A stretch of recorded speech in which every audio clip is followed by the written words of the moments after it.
all the talk today has to be about the outs that are coming up. We talked yesterday about the transfer window for Arsenal and what that will mean in the final days. But as we can see now, there's a lot of talk about who's going to leave.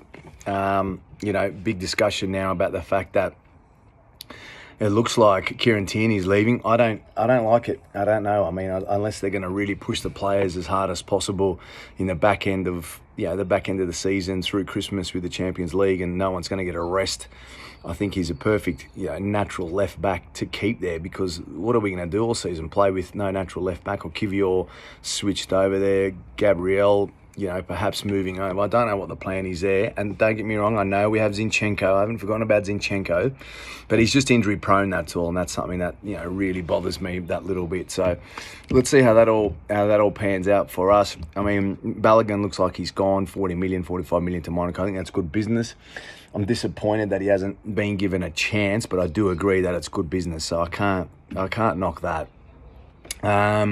Looking at the rest of the outgoings, Pepe almost looks like he might still be sanctioned to leave. Tavares, I think he's a natural departure there. I can see that happening. And Rob Holding probably, but you never know. Now we lost Timber. I think if Timber had stayed fit, there would be absolutely no doubt, in my mind or anyone's mind, that in that case we would have got rid of Rob Holding, but he might end up staying now. You just don't know. There sounds like there's a bit of money that they want to raise here, and maybe a replacement for Timber. That's probably all we're going to see. I still think we probably need one more as a straight-up number 9.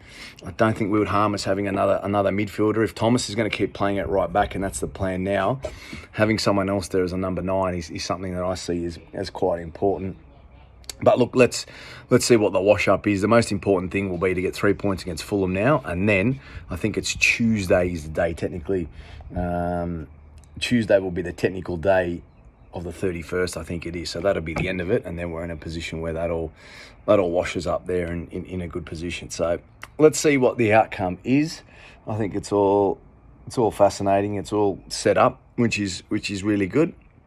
And look, it'll be exciting times however we look at it. Fascinating stuff for the rest of the transfer window. I'd like to see one more in. I think a midfield, another versatile player, I think like what Timber was going to be. And look, fingers crossed, we saw Jesus back to training already yesterday, which is magic. So we're technically full strength on last season with the addition of Havertz, Rice, Trossard in January. So from the start of last season when we played so well, we've got one more in. And one more in the January window, 2 more, since then with Rice and Havertz. So look, we're in a strong position. The squad's stronger. Xhaka gone, obviously, but look, I don't think that's a bad thing at this stage of proceedings, which means that we're left with this one situation now of picking up the final pieces of who comes in. So let's see how that all pans out. 3 points against Fulham is absolutely critical to keep track. I'd say I don't think City will have a problem with Sheffield United, even though they're in a funny place at the moment. They've lost De Bruyne, they've lost players. Doku looks like he could be a good player, but they're definitely not as strong as what they were. But they'll just be looking to rack wins up early. No Pep this weekend, so let's beat these guys, and then United there for the taking next weekend into the first international break. It's all ready.